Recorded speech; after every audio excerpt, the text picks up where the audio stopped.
theory as a coherent, organized, influential node of economic thought gives me enormous pleasure, in no small part because I had nothing to do with it personally. It belongs to a younger generation. And for those of us in the older generation, it's always a little bit of a surprise to discover that there is a younger generation. Not that much younger, frankly, but still with a longer professional life expectancy. So there is hope that this is truly the beginning. And that raises the question, where do things stand and what should come next?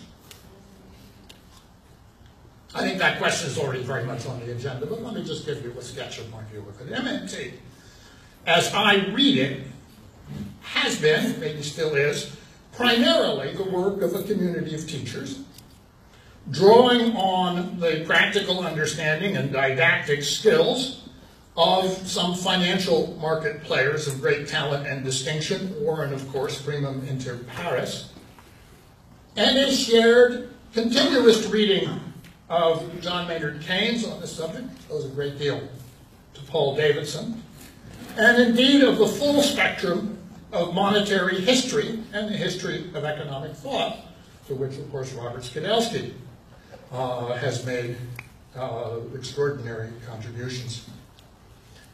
Taking the structure of the conference for a guide, I see developments in a number of directions, two of them perhaps standing out: policy programs, which are being advanced with great energy, I think, and effectiveness, and economic models, which continue to be developed partly in a tradition that was set en route many years ago by Wayne Godley and colleagues at the Levy Institute. And with extensions in numerous directions, such as law, international comparisons, ecology, and the environment. And I see a further strong development of the pedagogical materials, and in particular, the extremely important and I think very welcome introduction of a full-fledged textbook from Bill Mitchell and colleagues, which creates the possibility to extend the reach of the program to a whole range of classroom settings where it has not been present so far.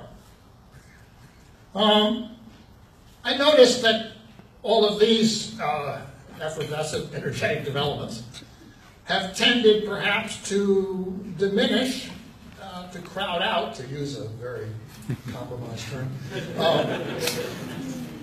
the habit of devoting space to criticism of the so-called mainstream. I think that's a good thing. I think the work of criticism is honorable and necessary, but it absorbs bandwidth. It absorbs bandwidth. And after a point, it impedes the development of an alternative school. If you're always constructing arguments to address to people who are not listening to you, it not only is a frustrating experience in its own right, but it tends to slow down the coalescence of an alternative which has its own internal structure, logic, and capacity to develop and grow. So this seems to me to be very much in the way of positive developments. I am not myself a member of the Central Committee of the MMT Revolutionary Council,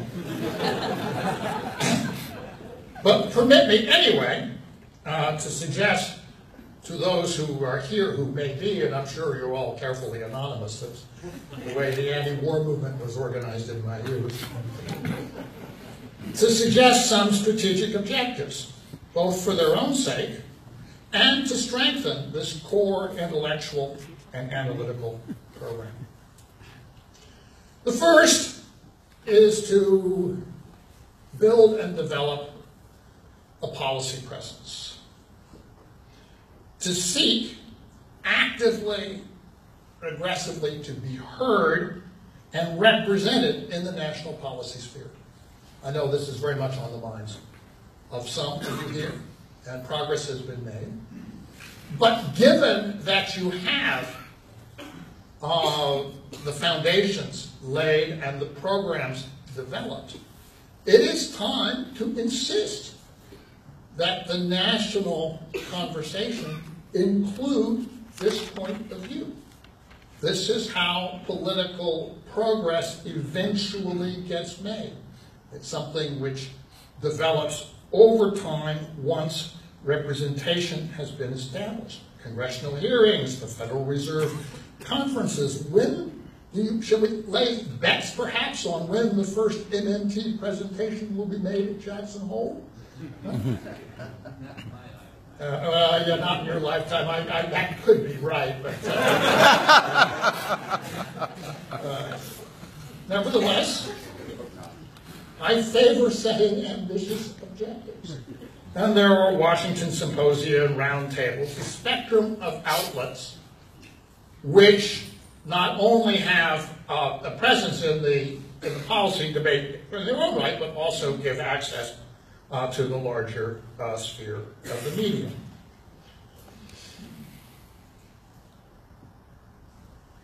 This is not an easy task, but when you've got the movement that is presently underway, I want you to take it seriously enough yourselves to insist that it has a right to be present and heard in these discussions. And the second is even more difficult. The first will not be achieved in Paul's lifetime. The second will probably not be achieved in mine. So I won't say demand that MMT and related appointments be made at a wider spectrum of universities and that they be established in the so-called mainstream universities, the ones that have the rich endowments and the command over faculty appointments in the economics profession. I won't say that. I'll say, call attention to the fact that such appointments have not been made. Call attention to the fact that in the 10 years now, since the onset of the great financial crisis, so far as I'm aware, not a single one of our self-important so-called top economics department has made a single such appointment of anybody who was genuinely in the dissenting tradition, who called attention to the dangers in advance. So far as I'm aware. Correct me if I'm wrong. I don't think I can be corrected on that. I think I would have heard about it if it had occurred. This is a source of shame and embarrassment to the, let's say, reputation of this country to be a place of open and constructive and progressive debate. It is a sign of how closed and stultified and determined to evade the basic realities to which you in this room have been calling attention. The economics profession, as it is dominated by these particular departments and by the journals that act as the gatekeepers to appointments in those departments, have become. Calling attention to this fact is not going to change it, at least not at once. But it may eventually awaken university administrators to the fact that the institutions that they run and back are falling dangerously out of step with the mood of the country and with the intellectual developments that matter in economics.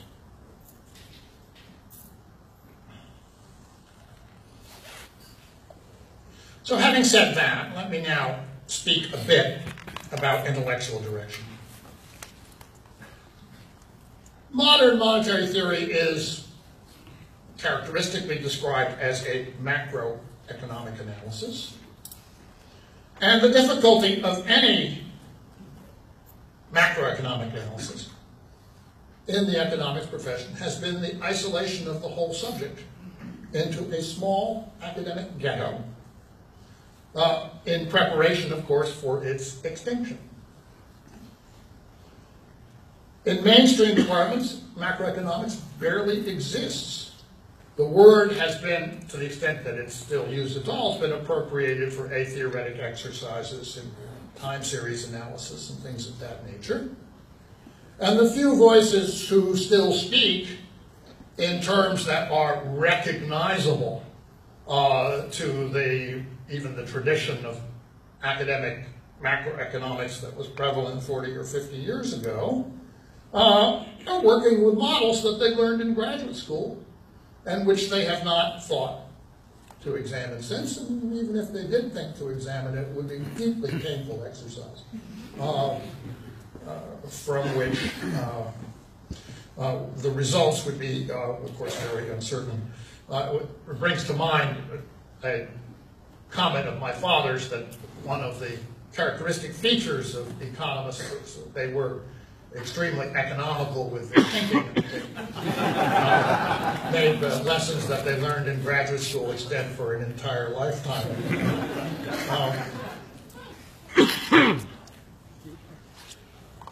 I'm not sure that this particular tendency, that is to say, to isolate macroeconomic topics into a small, separated enclave in the economics profession can be overcome, or that it would be adequate if that enclave came to be occupied by modern monetary theorists in the way that a dissenting class analysis was for a generation or two occupied by the house Marxists in many economics departments. So I would offer a different countermeasure, which is that a new economics, macro-based economics, challenged the dominant microeconomics on its own ground. What business do they have asserting that their perspective on our subject is the one that should control the way the subject evolves over time? I can see this challenge developing here already up to a point. One avenue is to tie macroeconomic analysis to an exploration of the cost of resources of the environment. An indispensable subject which commingles demand and supply effects that the mainstream would like to keep separated, isolating supply effects to this abstract thing called potential outputs and demand effects to the flows of spending. In my view, I'm not a particularly optimistic person about this subject. Resource questions make the task of full employment and price stability more difficult, but they exist. They cannot be ignored. And to incorporate them competently into an economic analysis requires understanding how they work in speculative financial markets. It's prime territory for modern monetary theory, as if there were an oil economist here, like, for example, Paul Davidson, he would probably tell you. I see him nodding, so I take that for confirmation. Legal and institutional analysis is another vector into the larger sphere now dominated by microeconomics. Hear the work of Bill Blank. I went over to that table a few minutes ago and said, my God, all the devils are here. On the pathology of organizations is critical. Codes, laws, regulations, these things exist and have developed for a reason. There is no such thing as a self-regulating structure. The notion that regulation is an imposition, a distortion created to deal with, introduced to deal with externalities or imperfections, something with cost and benefits, is a fundamental misstatement of the case. Going back, of course, a long way. It overlooks the biophysical principle that no living, mechanical, or social system exists without regulation. The life process is one of extracting and using resources within the bounds of tolerance of the materials at hand. Your body regulates how you do this: temperature, blood pressure, the rest. Your automobile regulates how you do this with a radiator and other oil. As Jing Chen and I have argued, biophysical economics is an encompassing framework for reconciling social phenomena with thermodynamic laws, and that immediately places you in the sphere of an evolutionary analysis, a time-flowing unidirectional analysis, which is intellectually compatible with Keynes's view of the monetary process in the modern monetary theory. The biophysical idea that large entities are efficient and therefore necessary to sustain advanced societies. Big is Beautiful is the title of a forthcoming book. I won't say what's by. Not me. Confronts the rising fashion for neo-Schumacherian, neo-Thurman-Arnoldian, small is beautiful antitrust approaches.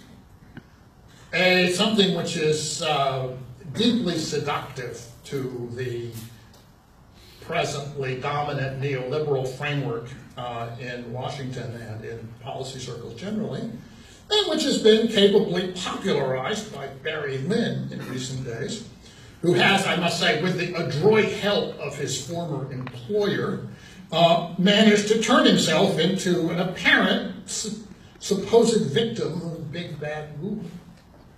An example of his own argument, in other words. His ideas are so fantastically insurrectionary that there had to be a monopoly out there to suppress them. But in the real world, let's face it, networks tend toward monopoly for the straightforward reason that declining average costs.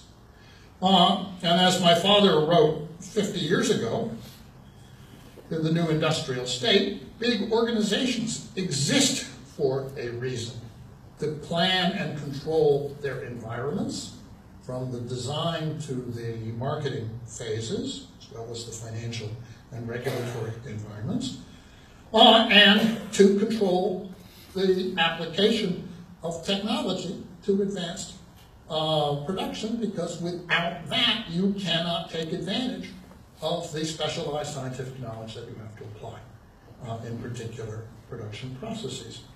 And he remarked in that book that if an architect in New York were completely committed to the view that no construction could be done without load-bearing walls, he would have trouble passing to the skyscrapers from the brownstones.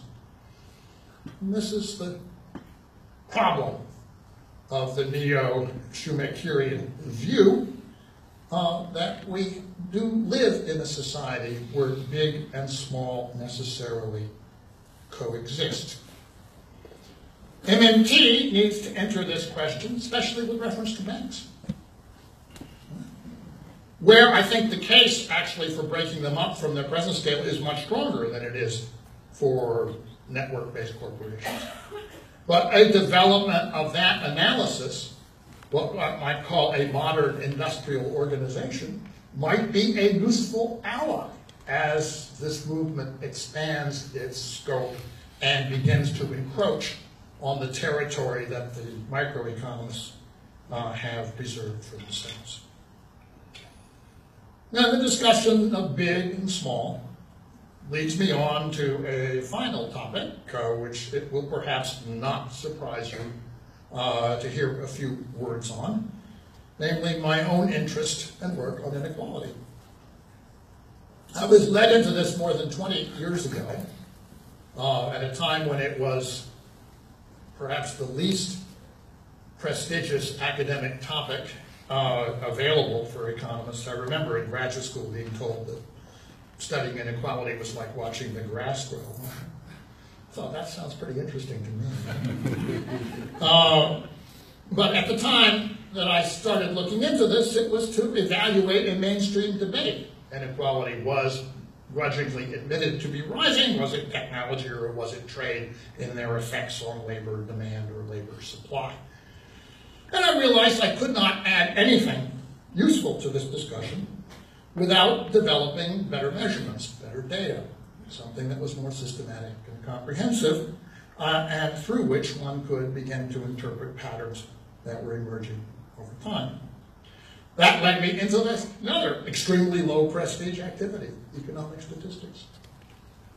Neglected, I think, in a way which did enormous damage to an understanding of the development of economic inequality, because people were working with data that was so scarce, noisy, and inconsistent that it was like doing a Rorschach test. You could make anything out of it that your prejudices thought suitable. And this work, economic statistics applied to a bottom tier topic, led over time to the development of the empirically grounded University of Texas Inequality Project, which has come to produce what is the largest single concept, consistent, independently measured, that is to say, every observation based on measurements for that country in that year, not interpolated from other years of other countries, set of country year inequality observations in the world. And it was only after doing that and beginning to examine whether there were discernible patterns in the data, which there were, and whether they could be associated with clear-cut economic interpretation, which they could, that the following facts began to become clear. First, that there is a single dominant pattern of the movement of pay and income inequality in the world economy. That is to say, we are, particularly if you are in one of the smaller countries, but all throughout the world, affected by a pattern of forces that have a global character. This pattern, it appears, coincides in a way which is largely unmistakable with major changes of financial regime, with the dismantling of the Bretton Woods system in 1971, with the world debt crisis that began in 1981, and with the drop in interest rates and reversal to higher commodity prices that began in 2000. And these things, which emerge from the data, these turning points which emerge from the data, clearly coincide with important historical events in the global financial sphere, and drive the movement of inequality around the world.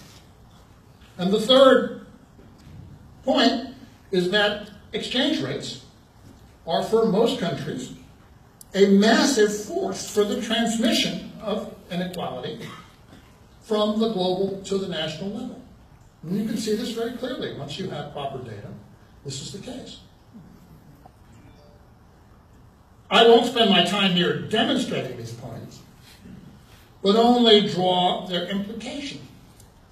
Let's remember that factor prices, wages, profits, rent, are the major reason for the existence of microeconomics and also of labor economics in the first place. That's the largest point of this entire intellectual exercise, is to associate pay with productivities and to explain why people are paid what they are.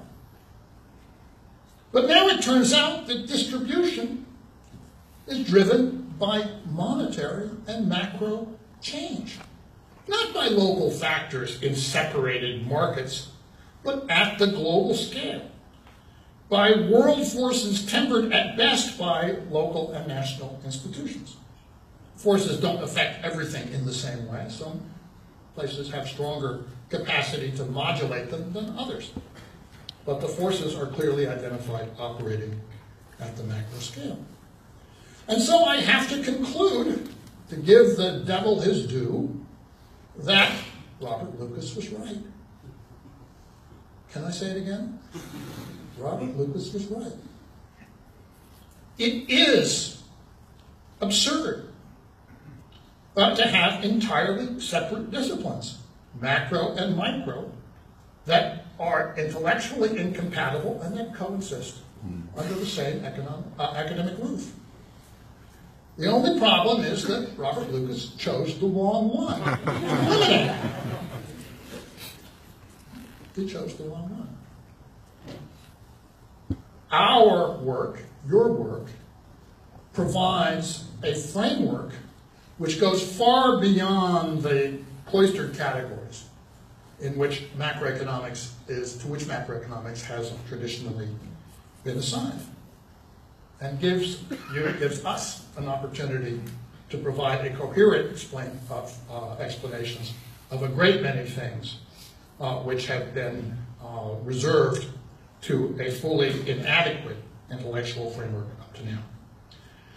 Now, I'm not a fan of PowerPoint, but I'm not going to let you escape it altogether, because I want to push the inequality analysis in one other direction that I think is of some interest here in the United States at the moment. That is to say, its relationship to American politics.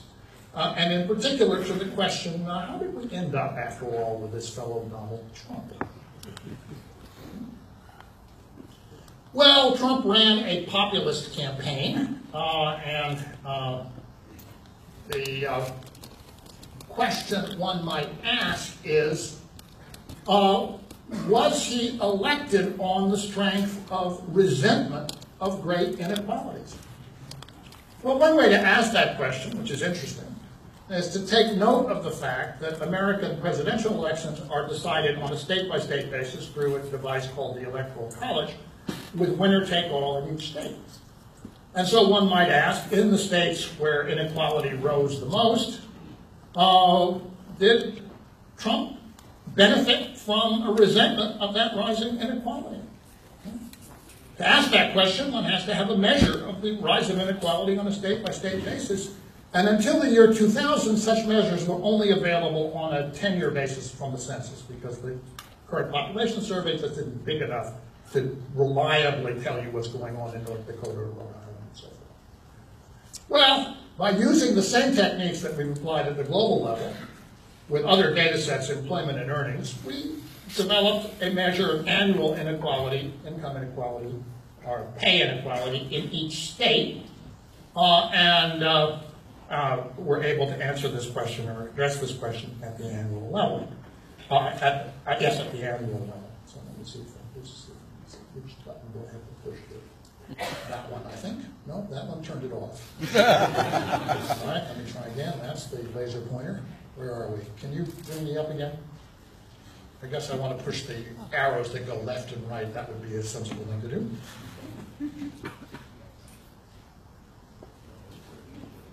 Oops. I didn't realize I could push a button that would unplug the VGA.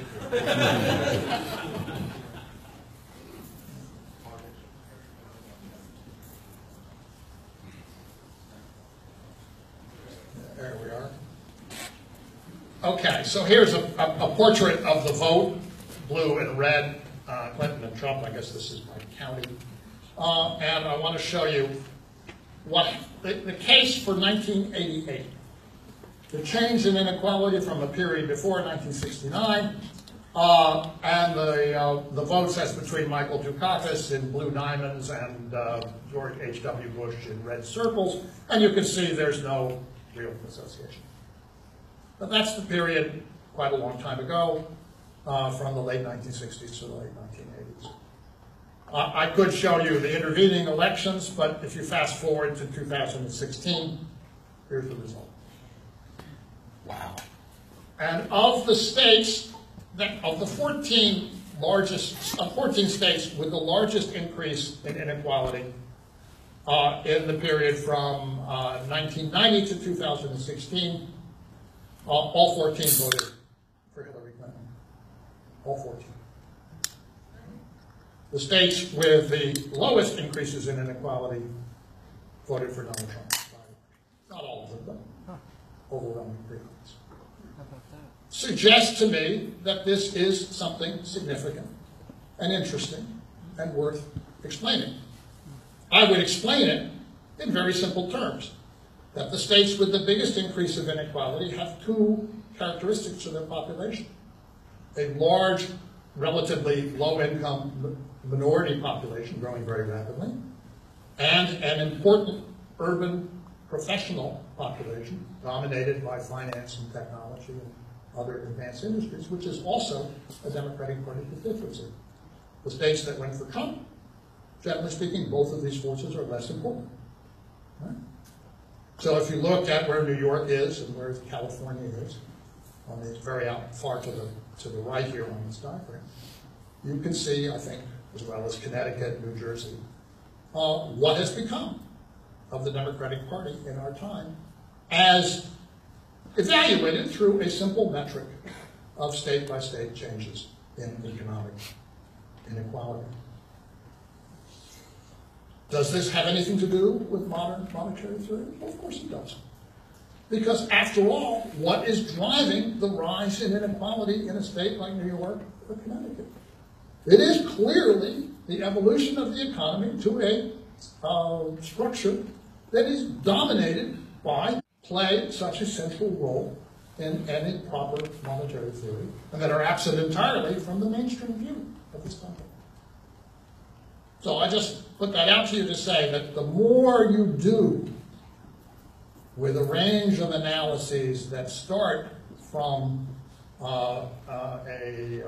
let's say, an examination of the structure of the economy as a whole in many different directions, the more you understand the deep and extensive relevance of the work that is going on here today. Thanks very much indeed.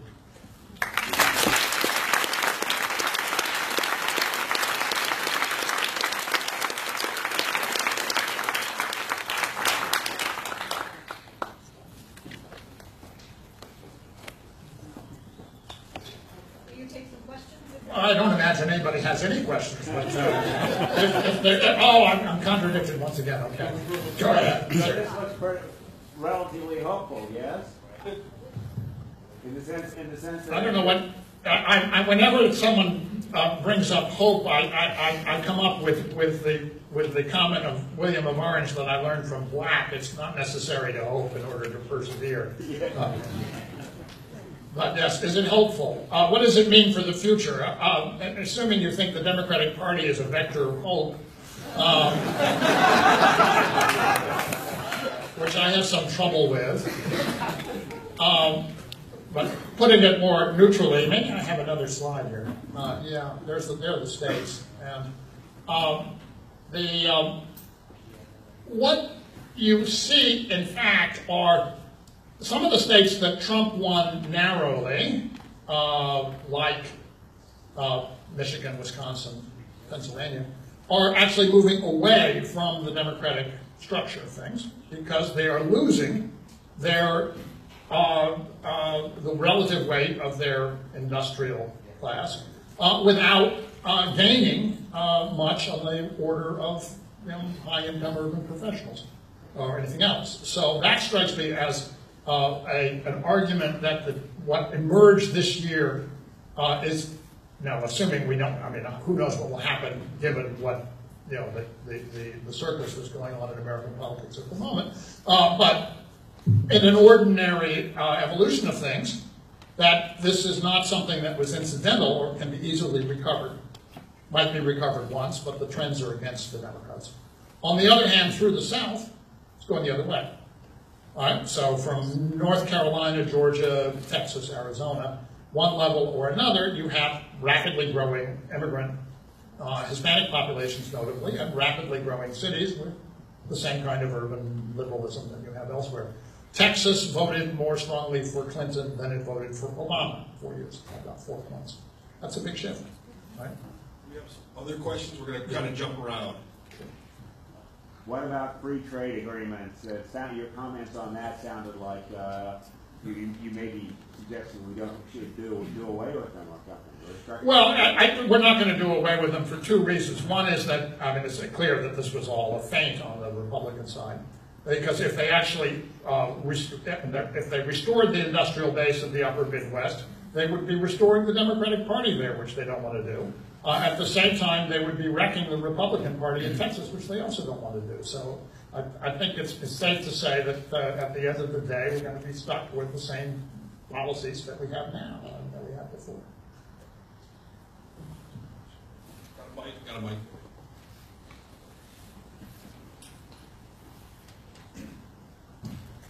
How's it going? My name is Adrian. I'm a student from Miami. My question is, do you think primarily this is something that should be fought in an academic setting or in the more political, like activist kind of setting, primarily speaking? I think the things have to be integrated. I'm an old congressional staffer, and an effective campaign has to draw on academic resources and then project them out into politics, into the media. And it has to, but also conscious that you have to lean on the academic establishments to sustain them and not to freeze them out and strangle them in the crib, which is what, of course, their instinct will be in this spirit of academic freedom under which we live. But definitely the political arena is one which needs to be engaged, and the point I would make is that looking around this room and at this program, you have the firepower now to do it. Which probably wasn't true 3 years ago. At a certain point, enough comes together that you say, look, we're here. We can't be ignored. Thank you.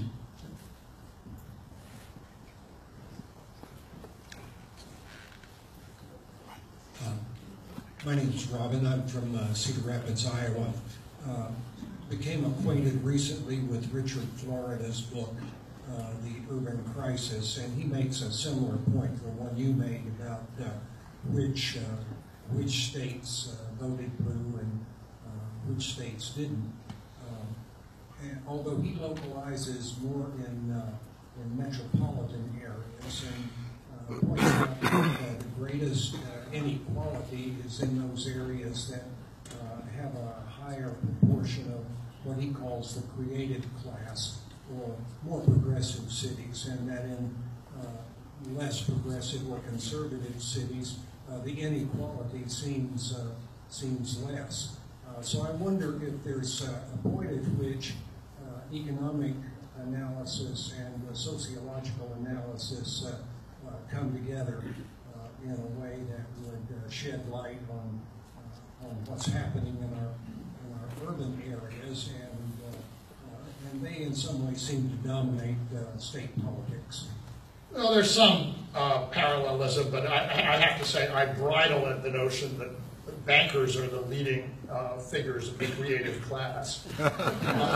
It's just, it's a way of flattering the egos of people who have money, to use terminology of that kind. We are just dealing with people who are rich. And many of them have, they would rather control a Democratic Party for a lot of reasons than have to live under a Republican one, which they can also live under. And so you've had this coalition, which has been the case of the Democratic Party since the 1990s, in which policies in our sphere are essentially derived from the financial sector, are essentially directly what the financial sector wants. That was true in the 1990s under Bill Clinton. It was true in the 2000s under Obama. Right? And the base of the party is expected to vote for it whether or not their interests are being served by those policies. That's the way the Democratic Party has been run, and it's a model which broke down in 2016 in a major way. And that's a fact, I think it seems to me. That's a fact. Now, admittedly, the guy who came in may not be able to hold together a contrary coalition because he's got his own political problems. But the problems of the Democratic Party are not going to go away, even if whatever happens on the Republican side, until they're done with it. Hi, I'm Steve Grumbine with Real Progressives. And my question is, given the nature of tribalism within the duopoly, within these two parties, is there another outside way of impacting them beyond that initial blue versus red to kind of penetrate this particular message that you're showing? What we're seeing right now is almost just point-blank rejection from Jump Street when they go outside of their tribal boundaries. Can you address that? Can you rephrase that? I'm not sure I really understood your point. So the object here is that economics is relatively neutral. It does advise your policy positions, et cetera, based on your priorities. But within the two parties, they have a very, very, you had just mentioned it basically in terms of they could count on these votes no matter what. Didn't matter whether it served their needs or not. And what I'm suggesting is that given the fact that MMT provides a policy base, a foundation for delivering both what red state people would like to see and blue state people would like to see, is there a one-stop, a silver bullet in terms of trying to penetrate that duopoly narrative and break that down? Have you all begun looking into commonalities that affect larger coalitions of red-blue individuals? Well, I think there are political choices that have to be made and that I would make. It will perhaps not surprise you to know that in the last election I stood with the overwhelming majority of the citizens of Texas backing the socialists from Vermont. Now,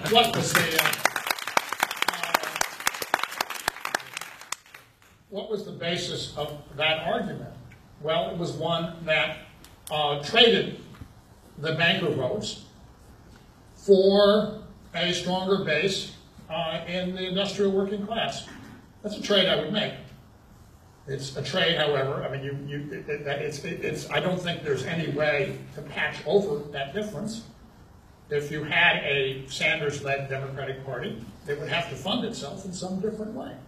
And so you would have to build a political formation capable of sustaining a majority in a way which has not been done in this country since, well, quite a few decades. But that is, I think, the task in front of the Democratic Party. It cannot be both an effective popular party and a party that is completely complacent before the policy agenda of big finance. These are incompatible objectives. And that shows up. The inequality measurements here they're interesting, they're useful, but they're merely reflective of that underlying reality. They just show what we already know from our experience. Due to time constraints, we're going to end it with that and thank Dr. Galbraith for his time and his wonderful talk.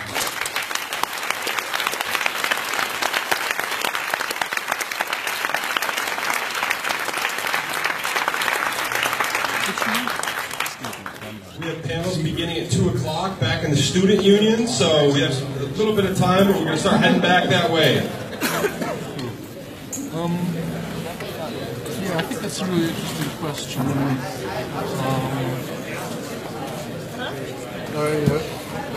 was telling James on the plane, my book fell out of my pocket. The Modern Monetary Theory book fell out of my pocket. I started chatting with the guy next to him, explaining it to him. And it turned out he asked his